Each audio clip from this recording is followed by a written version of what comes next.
بسم اللہ الرحمن الرحیم۔ السلام علیکم ورحمۃ اللہ۔ سامعین، آج ہم پیش کر رہے ہیں بسم اللہ الرحمن الرحیم کا شان نزول، فضائل و برکات اور پڑھنے کے اوقات۔ گزارش ہے کہ آخر تک ضرور سنیے گا، انشاءاللہ بہت فائدہ مند ثابت ہوگی۔ تو بات شروع کرتے ہیں کہ حضور اقدس صلی اللہ علیہ وآلہ وسلم نے ارشاد فرمایا کہ مجھ پر ایک ایسی آیت اتری ہے کہ کسی نبی پر سوائے حضرت سلیمان علیہ السلام کے ایسی آیت نہیں اتری۔ وہ آیت بسم اللہ الرحمن الرحیم ہے۔ حضرت جابر رضی اللہ تعالیٰ عنہ فرماتے ہیں کہ جب یہ آیت اتری، بادل مشرق کی طرف چھٹ گئے، ہوائیں ساکن ہو گئیں، سمندر ٹھہر گیا، جانوروں نے کان لگا لیے، شیاطین پر آسمان سے شعلے گرے۔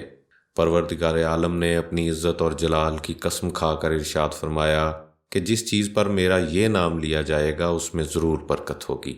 حضرت ابن مسعود رضی اللہ تعالیٰ عنہ ارشاد فرماتے ہیں کہ جہنم کے 19 داروغوں سے جو بچنا چاہے وہ بسم اللہ الرحمن الرحیم پڑھے۔ اس کے بھی 19 حروف ہیں، ہر حرف ہر فرشتہ سے بچاؤ بن جائے گا۔ اسے ابن عطیہ نے بیان کیا ہے، اور اس کی تائید ایک حدیث سے بھی ہوتی ہے جس میں ہے کہ میں نے 30 سے اوپر فرشتوں کو دیکھا کہ وہ جلدی جلدی کر رہے تھے۔ یہ ارشاد حضور صلی اللہ علیہ وآلہ وسلم نے اس وقت فرمایا تھا جب ایک شخص نے ربنا ولک الحمد حمدن کثیرن طیبن مبارکن فیہ پڑھا تھا۔ اس میں بھی 30 سے اوپر حروف ہیں، اتنے ہی فرشتے اترے۔ اسی طرح بسم اللہ الرحمن الرحیم میں بھی 19 حروف ہیں، اور وہاں فرشتوں کی تعداد بھی 19 ہے۔ مسند احمد میں ہے کہ حضرت صلی اللہ علیہ وآلہ وسلم کی سواری پر آپ صلی اللہ علیہ وآلہ وسلم کے پیچھے جو صحابی سوار تھے ان کا بیان ہے کہ حضور اقدس صلی اللہ علیہ وآلہ وسلم کی اونٹنی ذرا پھسلی تو میں نے کہا کہ شیطان کا ستیہ ناس ہو۔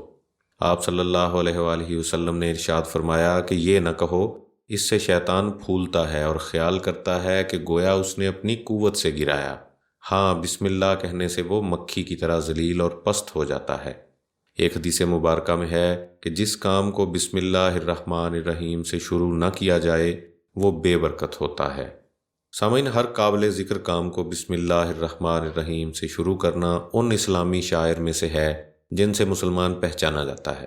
حضور اقدس صلی اللہ علیہ وآلہ وسلم کا ارشاد ہے کہ ہر وہ اہم کام جسے بسم اللہ سے شروع نہ کیا گیا ہو وہ ناقص اور ادھورا ہے۔ حضور اقدس صلی اللہ علیہ وآلہ وسلم کی سنت یہ ہے کہ ہر قابل ذکر کام سے پہلے بسم اللہ ضرور پڑھا کرتے تھے۔ ہر مسلمان کو اس سنت کا اتباع کرتے ہوئے بسم اللہ الرحمن الرحیم سے کام شروع کرنے کی عادت ڈالنی چاہیے۔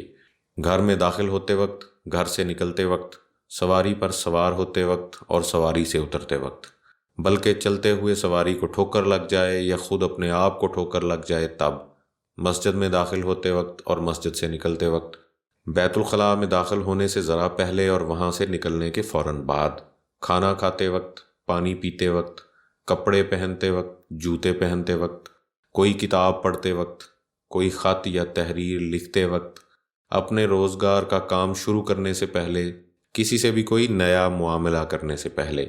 اسی طرح خواتین جب کھانا پکانا شروع کریں تو اس وقت بسم اللہ ضرور پڑھیں۔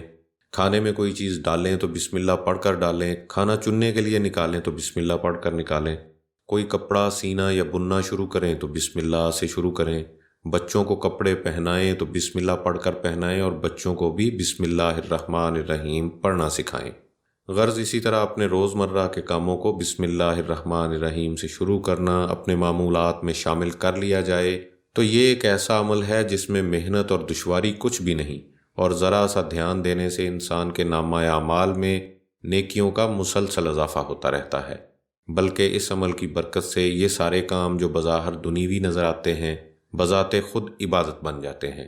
مومن بسم اللہ سے ہر کام کا آغاز کر کے گویا اس بات کا اعتراف کرتا ہے کہ اللہ تبارک و تعالیٰ کی توفیق کے بغیر کسی کام کی تکمیل ممکن نہیں، اور اس اعتراف کے نتیجے میں اس کے دنیا کے سارے کام بھی دین کا ایک حصہ اور عبادت بن جاتے ہیں۔